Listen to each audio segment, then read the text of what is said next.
1961년 한국의 가을, 추석을 앞둔 가을 하늘은 높았고 바람은 서늘했다.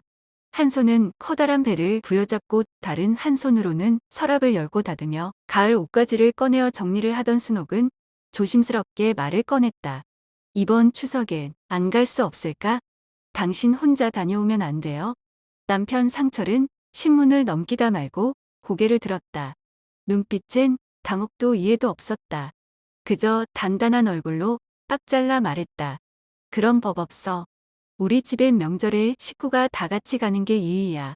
그 말 한마디에 입을 다물 수밖에 없었다. 순옥은 알았다. 그 우리 집이라는 말에 자신은 포함되지 않는다는 것을. 순옥은 천천히 손바닥으로 배를 어루만졌다. 10달이 다 되어가는 뱃속 아이가 꿈틀거렸다. 마치 엄마의 마음을 알아차리기라도 하듯이. 시어머니는 늘 말했다. 며느리가 명절에 빠지면 체면이 어떻게 되냐고. 하지만 순옥이 걱정하는 건 체면이 아니었다. 작년 추석, 그 긴 기차 여행과 시골집의 차가운 온돌 위에서 밤새 뒤척이던 일이 떠올랐다. 시댁 식구들이 모두 모인 좁은 방에서 새댁이라는 이유로 새벽부터 일어나 차례상을 준비해야 했던 일들. 그때는 아이가 없어서 그래도 견딜만 했다. 하지만 지금은 달랐다. 여보.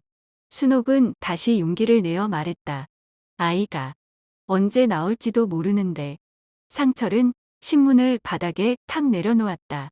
아이 핑계대지 마.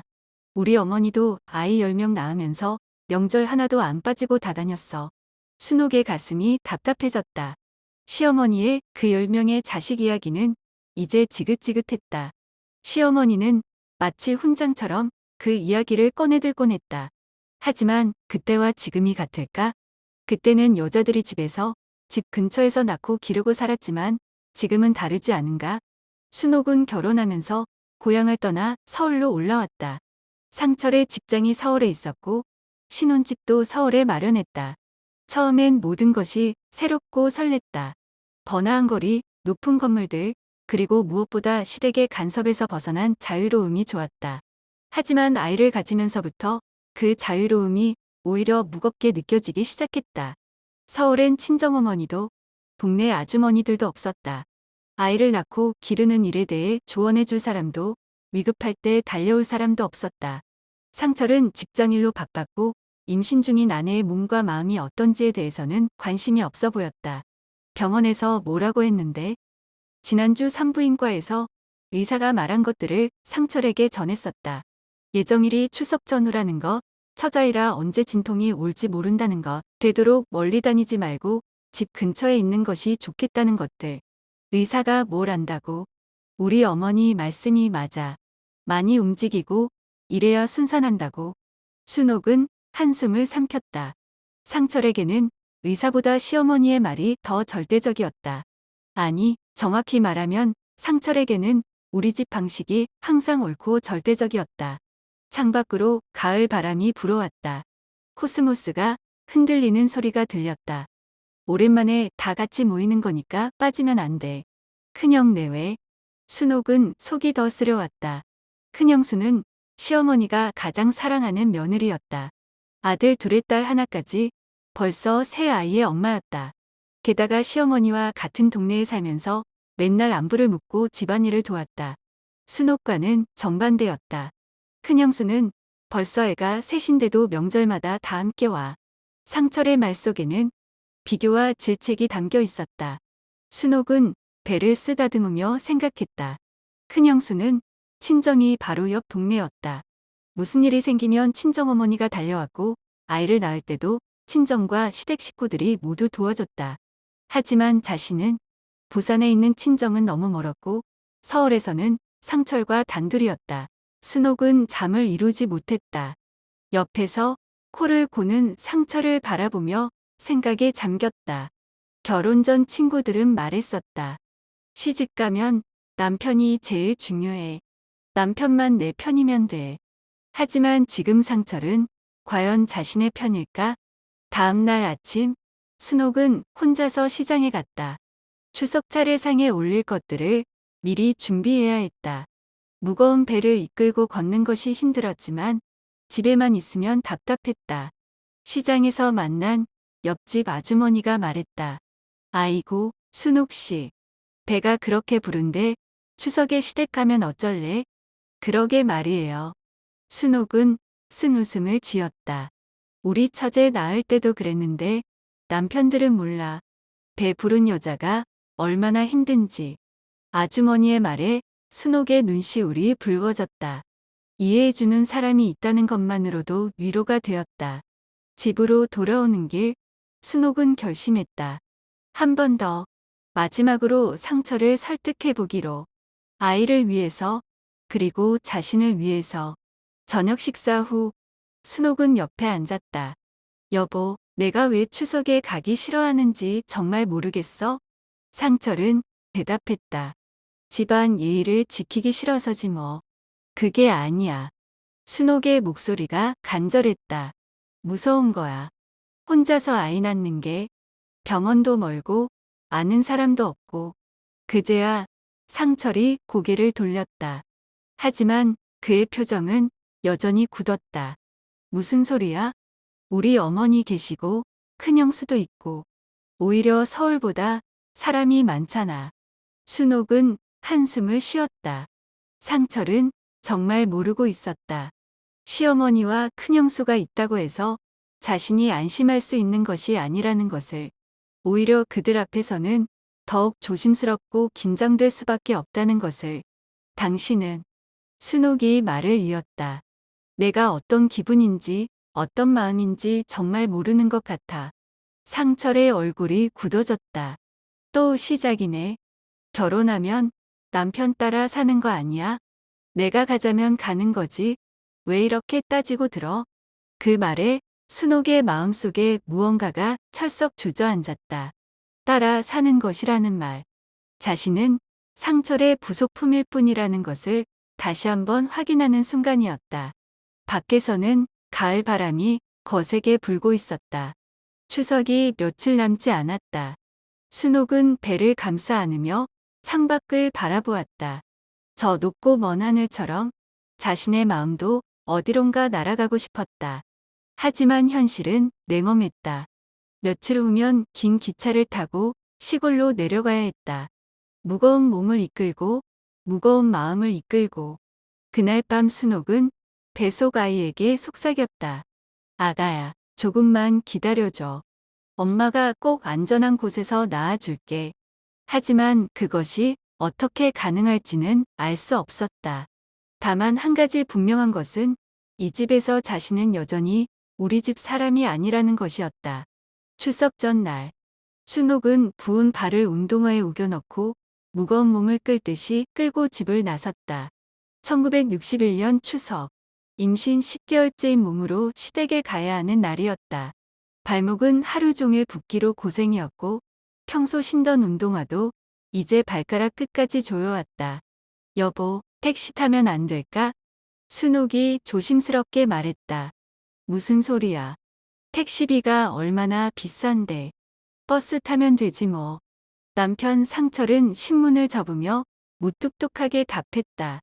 순옥은 더 이상 말하지 못했다.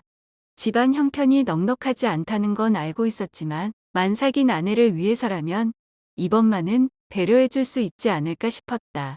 하지만 상철의 표정을 보니 더 이상 말을 꺼낼 수 없었다. 어머니께서 기다리고 계시니까 서두르자. 상철이 앞장서서 걸어나갔다. 순옥은 한숨을 쉬며 뒤따라 나섰다. 한 걸음 한 걸음 내디딜 때마다 허리가 뻐근했다. 아기가 이제 곧 나올 것 같은 무게감이 온몸을 짓눌렀다. 버스 정류장까지 가는 길이 이렇게 멀게 느껴진 적이 없었다. 평소라면 5분이면 도착할 거리였지만 오늘은 중간에 3번이나 멈춰 서야 했다. 숨이 가빠오고 어지러웠다. 괜찮아? 상철이 뒤돌아보며 물었지만 기다려주지는 않았다. 응, 괜찮아. 순옥은 억지로 웃으며 답했다. 괜찮지 않았지만 그렇게 말할 수밖에 없었다. 버스 정류장에는 이미 긴 줄이 서 있었다. 추석을 맞아 고향으로 가는 사람들로 붐볐다. 1960년대 초반의 서울에서는 대부분의 사람들이 대중교통을 이용했다. 자가용을 가진 사람은 극소수였다. 드디어 버스가 왔을 때 순옥의 마음은 더욱 무거워졌다. 버스 안은 이미 명절 인파로 가득했고 앉을 자리는 없었다. 사람들이 짐을 들고 빼곡히 서 있었다. 자리 좀 비켜주세요. 상철이 큰 소리로 말했지만 아무도 움직이지 않았다. 순옥은 입구 근처 손잡이를 붙잡고 서야 했다. 버스가 출발하자 몸이 이리저리 흔들렸다. 배가 앞으로 나온 상태에서 균형을 잡기가 쉽지 않았다. 급정거할 때마다 배에 힘이 들어가 아기가 심하게 움직이는 것이 느껴졌다. 아이고. 순옥이 작은 신음을 흘렸다. 옆에 서 있던 젊은 남자가 순옥을 보더니 고개를 돌렸다. 순옥의 배를 본 사람들도 있었지만 자리를 양보하는 사람은 없었다. 1961년 아직 임산부에 대한 배려, 문화가 자리 잡지 못한 시대였다. 상철은 순옥보다 앞쪽에 서서 창밖을 보고 있었다. 아내가 힘들어하는 모습을 보고도 별다른 반응이 없었다. 순옥은 속으로 서운함이 올라왔다. 시댁에 도착하자마자 윗동서는 조용히 외출 준비를 했다. 손에는 작은 바구니를 들고 머리에는 깔끔하게 스카프를 둘렀다. 어머님, 심부름 좀 다녀올게요. 윗동서가 상냥한 목소리로 말했다. 말은 그랬지만 순옥은 알았다. 이 집의 명절은 늘 자기 몫이었다. 윗동서는 항상 이런 식으로 빠져나갔고 결국 모든 일은 순옥에게 돌아왔다. 3년 전 이 집에 시집 올 때부터 그랬다. 그래, 빨리 다녀와라. 시어머니가 대답했지만 시선은 이미 순옥에게 향해 있었다. 윗동서가 나가자마자 시어머니가 말했다. 순옥아, 너는 부엌 일 좀 시작해라. 해야 할 것들이 많으니까. 네, 어머님. 순옥은 고개를 숙이며 대답했다. 부엌에 들어서자 순옥은 깊은 한숨을 쉬었다. 봇도막 하나, 물동이 하나, 싱크대는커녕 제대로 허리를 펼 공간도 없었다. 1961년 시골 부엌의 현실이었다. 바닥에 놓인 큰 물을 보며 순옥은 망설였다. 배가 이렇게 부른 상태에서 어떻게 쪼그려 앉아 물을 씻으라는 건지 막막했다. 하지만 다른 방법은 없었다. 조심스럽게 쪼그려 앉았다. 배가 땅에 닿을 것 같아서 자세를 잡기가 쉽지 않았다. 차가운 물에 물을 담그고 겉껍질을 벗기기 시작했다. 순옥아, 콩나물도 다듬어야 되고 전도 부쳐야 되니까 서둘러라. 안방에서 시어머니의 목소리가 들려왔다. 네. 순옥이 큰 소리로 답했다.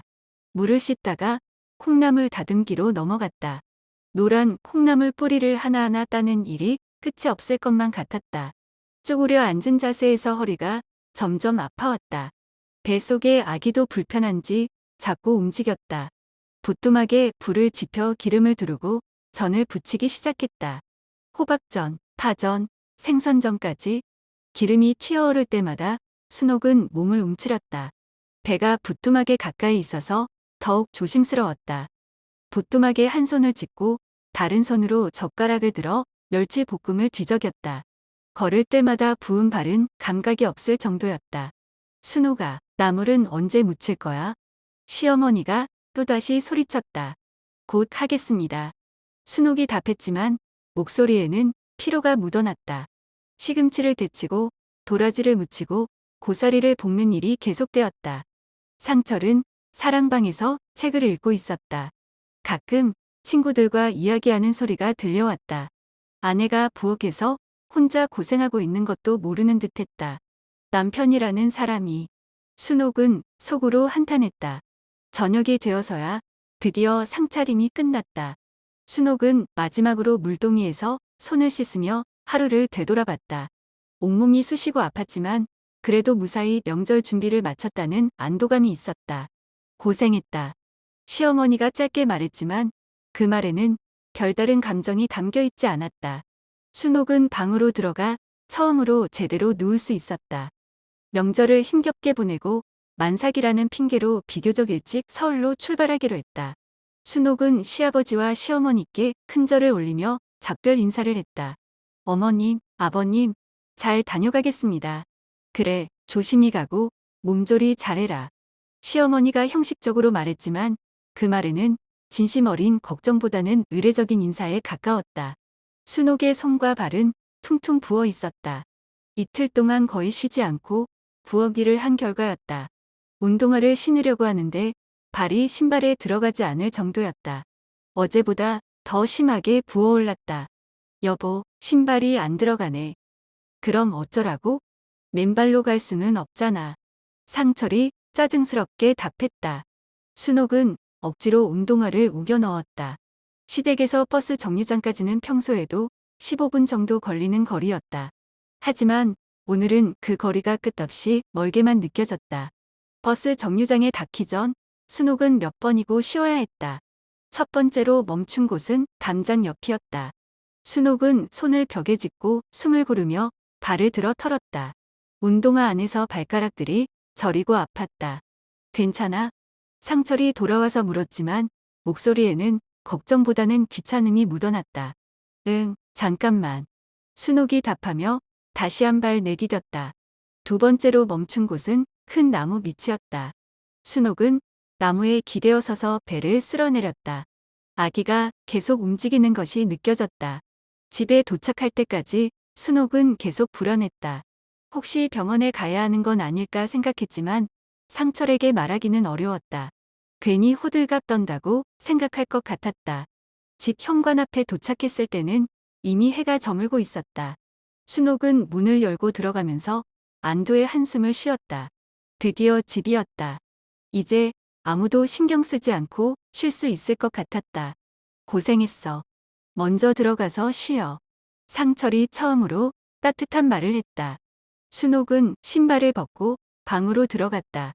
평소라면 바로 누워서 쉬었을 텐데 오늘은 이상했다. 몸이 더 무거워졌고 배가 단단하게 조였다. 앉을 수도 누울 수도 없었다. 순옥이 작은 신음을 흘렸다. 상철이 방에 들어왔다. 왜 그래? 어디 아파? 허리가. 너무 아파. 순옥이 힘겹게 말했다. 그럼 누워서 쉬어봐. 누워도 아프고 앉아도 아파. 상철은 당황한 표정을 지었다. 이런 상황을 어떻게 처리해야 할지 모르는 듯했다. 밤이 깊어갈수록 통증은 더욱 심해졌다. 새벽 2시가 넘어서야 상철이 결국 결심을 했다. 병원에 가자. 이상한 것 같아. 순옥은 고개를 끄덕였다. 더 이상 참을 수 없을 정도로 아팠다. 그렇게 순옥의 긴 밤이 시작되었다. 아기가 세상에 나오려는 신호였지만 그 과정은 순옥 혼자 견뎌내야 하는 또 다른 시련이었다. 아기도 뱃속에서 힘이 들었는지 일찍 산통이 시작됐고 상고만 24시간 넘게 이어졌다. 진통이 올 때마다 순옥은 이를 악물었다. 손톱이 손바닥에 박혔지만 그것도 느껴지지 않았다. 그렇게 아들이 태어났다. 24시간의 지옥 같은 시간 끝에 작고 빨간 생명이 세상에 나왔다. 아기는 울었다. 처음으로 내는 소리였다. 상철은 아이를 안고 웃었다. 환하게 세상을 다 가진 것처럼 웃었다. 고생했어. 입꼬리를 올리며 다정하게 말했다. 순옥은 아무 말도 하지 않았다. 그저 천장을 바라보았다. 그 말은 너무 늦게 왔고 너무 가볍게 들렸다. 아이는 순옥의 가슴에 안겼다. 작고 따뜻했다. 순옥은 아이를 내려다보며 조용히 다짐했다. 이 아이만큼은 다르게 키우겠다고. 이 아이에게만큼은 다른 세상을 보여주겠다고. 그것이 순옥이 할 수 있는 유일한 저항이었다. 어느덧 그 작고 빨갛던 아기는 초등학교에 입학했고 중학생이 되었고 고등학생이 되었다. 순옥은 그 시간 동안 쉬지 않고 살았다. 아침 도시락을 싸고 빨래를 하고 청소를 하고 저녁을 차렸다. 명절이 되면 여전히 시댁에 갔고 여전히 부엌을 지켰다. 상철은 여전히 거실에서 형과 술을 마셨고 시어머니는 여전히 순옥이가 제일 손이 빠르다고 말했다. 아들이 대학에 들어갔을 때 순옥은 처음으로 거울 앞에서 자신의 다리를 찬찬히 들여다보았다. 언제부터였을까? 이렇게 된 것이. 스타킹을 신으면 가려지니까, 긴 바지를 입으면 보이지 않으니까 그렇게 외면하고 살아왔다. 하지만 순옥의 두 다리에는 잊을 수 없는 흔적이 남았다. 곱디 고운 하얀 피부 위에 지렁이처럼 붉어진 파란 핏줄들. 정맥류. 병원에 갔을 때 의사가 붙여준 이름이었다. 의사는 초음파 화면을 보며 고개를 저었다. 많이 심하시네요. 언제부터 이러셨어요? 수술하면 좀 나아지긴 하는데 완전히 없어지진 않아요. 그리고 나이 드시면 다시 생길 수도 있고요. 의사의 말이 메아리처럼 들렸다. 저녁에 집에 돌아왔을 때 상철이 물었다. 병원 다녀왔어? 뭐래? 응. 정맥류래. 그래? 수술해야 돼? 아니, 괜찮대. 순옥은 짧게 대답했다. 더 이상 설명하고 싶지 않았다. 어차피 상철은 이해하지 못할 테니까. 이 다리의 흔적이 무엇을 말하는지, 그 안에 어떤 시간들이 새겨져 있는지 그는 영원히 알지 못할 테니까. 내일도 아침을 준비해야 하고 빨래를 해야 하고 장을 봐야 했다. 다리는 여전히 아플 것이고 핏줄은 여전히 붉어져 있을 것이다. 하지만 순옥은 일어날 것이다. 언제나처럼.